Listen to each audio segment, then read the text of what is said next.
আসসালামু আলাইকুম রহমতুল্লাহ। একটি খুবই গুরুত্বপূর্ণ বিষয় নিয়ে আজকে আপনাদের সামনে উপস্থিত হয়েছি। দীর্ঘ কয়েকদিন ধরে আমি বিগত বিদায়ী হওয়া স্বৈরাচারী সরকারের যে টাকা পাচার এবং তাদের নেতাকর্মীদের দীর্ঘ 15 বছর ধরে বাংলাদেশকে শোষণ করার যে ইতিহাস, আমি কয়েকটি পত্রিকা এবং রিপোর্টের অনুসন্ধানে আমি যে রিপোর্টগুলো পেয়েছি, আজকে আমি মনে করি এটা আপনাদের সামনে তুলে ধরা খুবই দরকারি। যেমন আমরা গত 15 বছর ধরে শুনেছি যে অমুক সরকার এত টাকা পাচার করেছে, অমুক মানুষ এত টাকা পাচার করেছে, বিগত সরকার এটা করেছে। অর্থাৎ ফর এক্সাম্পল যদি বলি, যেমন তারেক রহমান এত টাকা পাচার করেছে, খোকা এত টাকা মালয়েশিয়া টাকা পাচার করেছে, সেগুলো উদ্ধার করতে হবে জনগণের সামনে।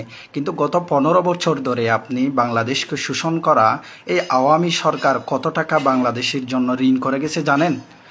বাংলাদেশে প্রথম আলোর আজকে 20 আগস্টের আজকের রিপোর্ট অনুযায়ী বিগত সরকার, আওয়ামী সরকার, স্বৈরাচারী সরকার বাংলাদেশে 15 বছর ধরে 18,36,000 কোটি টাকা, 18,36,000 কোটি টাকা ঋণ করে গেছে।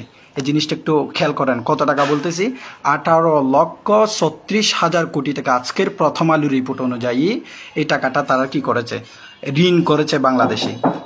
এবং এই ঋণের দুইটা সোর্স, ঋণের সাধারণত দুইটা সোর্স হয়ে থাকে, উৎস হয়ে থাকে, একটা দেশি আর একটা বিদেশি। এই 18,36,000 কোটি টাকার মধ্যে যেই টাকাগুলো বিদেশ থেকে ঋণ করেছে, সেই টাকাগুলোর অধিকাংশ টাকা কোনো ধরনের দর কষাকষি, কোনো ধরনের অর্থাৎ কোনো ধরনের আলাপ আলোচনা, অর্থাৎ একটা দেশের স্বার্থকে সামনে রেখে আলোচনা ন্যূনতম আলোচনা ছিল না। এটা গবেষকদের কথা। আর দ্বিতীয় যে বিষয়টা, গত 15 বছরের মধ্যে এই যে পিএম ছিল শেখ হাসিনাকে বাংলাদেশের টোটাল ব্যাংক হচ্ছে 3,000 কোটি টাকা ডোনেট করেছে। 3,000 কোটি টাকা ডোনেট করেছে পিএমকে, এবং এটা তাদের দলীয় কাজ, সেমিনার এবং বিভিন্ন ওয়েতে বিভিন্নভাবে প্রোগ্রামের জন্য খরচ করার জন্য। আমি আবার বলছি, টাকার অ্যামাউন্টটা 3,000 কোটি টাকা বিভিন্ন ব্যাংক গত পিএম শেখ হাসিনাকে ডোনেট করেছে। এবং জিএফআই অর্থাৎ গ্লোবাল ফাইন্যান্সিয়াল ইন্টিগ্রিটি একটা রিপোর্ট এসেছে। এই রিপোর্টের মধ্যে দুইটা বিষয় আমি তুলে ধরব। এই রিপোর্টের মধ্যে বলা হচ্ছে গত 15 বছরের মধ্যে গড়ে বাংলাদেশে টাকা পাচার হয়েছে 64,000 কোটি টাকা। গ্লোবাল ফাইন্যান্সিয়াল ইন্টিগ্রিটির রিপোর্ট অনুযায়ী গত 15 বছরে সরকারের যে প্রতি বছর টাকা পাচার হয়েছে 64,000 কোটি টাকা। এবং এই হিসাবে যদি 15 বছরের টাকা আসে, টোটাল 10 লাখ কোটি টাকা বাংলাদেশ থেকে পাচার হয়েছে। 10 লাখ কোটি টাকা বাংলাদেশ থেকে গত 15 বছরে পাচার হয়েছে। তার মধ্যে থেকে কয়েকজন মানুষের আমি উল্লেখ করে দিয়ে আমি শেষ করে দেবো আজকের কথা। তার মধ্যে সালমান এফ রহমান, বাংলাদেশ যার কাছে সরকার, যার পুরো দেশটা যার কাছে জিম্মি করে দিয়েছে।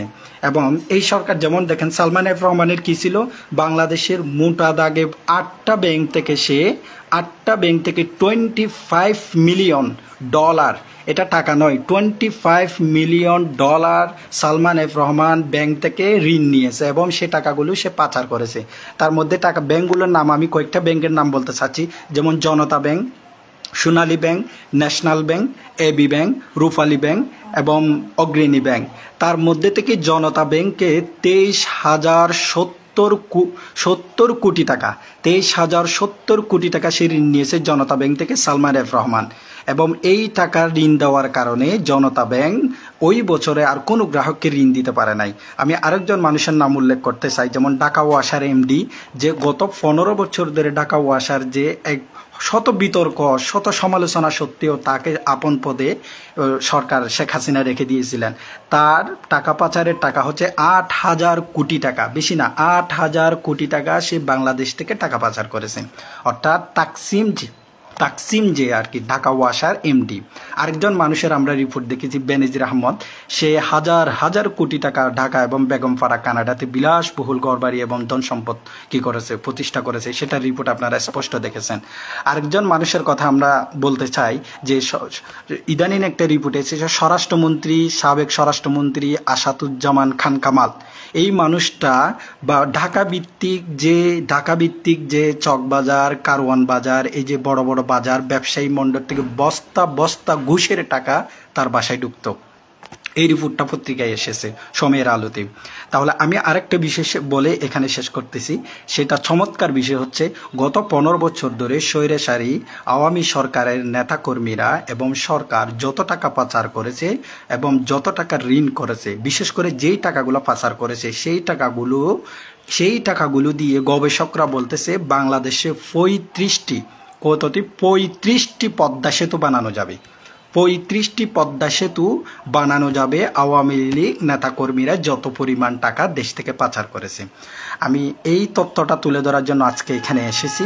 সবাই ভালো থাকবেন এবং এই টাকাগুলো, এই ঋণগুলো, এই পাচারের টাকাগুলো সব ধরনের এবং সকল ধরনের ক্রাইসিস, এই যে সংখ্যালঘু ক্রাইসিস, ফাইন্যান্সিয়াল যে কলাপস, এই সব কিছু অন্তর্বর্তীকালীন নোবেল লরিয়েট ডক্টর ইউনূসের নেতৃত্বে এই জিনিসগুলো সমাধান করার জন্য আমি মনে করি তাকে সময় দেওয়া উচিত।